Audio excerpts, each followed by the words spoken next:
Last year for me was quite traumatic. I was working crazy hours in my job. I was averaging about 70 hours a week. And then a relationship broke down, a relationship that I'd been in for sort of 4 years. And we talked about getting married, and it was very serious, and we'd lived together. It was a good relationship. We didn't fight, we didn't argue, we laughed a lot. After we broke up, I started to sort of evaluate, and I was looking back at the relationship I had with him and the relationship I'd had with boyfriends before then.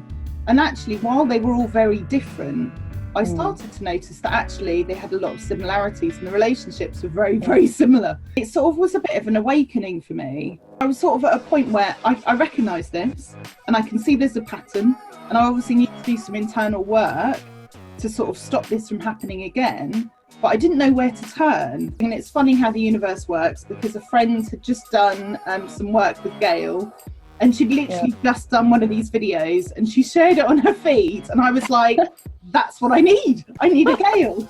To me, when I look at your biggest learnings during the course, the first one that springs to mind is speaking your truth. That's probably been one of the hardest things. I think I've always been very aware of other people's feelings and not necessarily listening to my own. So to speak to someone about how I'm feeling, and not necessarily what their actions are doing, but what it's making me feel like inside, it's been really difficult. And that's definitely been one of the biggest breakthroughs on the course, to sort of learn how to be in touch with my truth and how to speak the truth. I mean, that for me is such a huge thing. It sounds like such a minor thing, but really it's huge. Thing.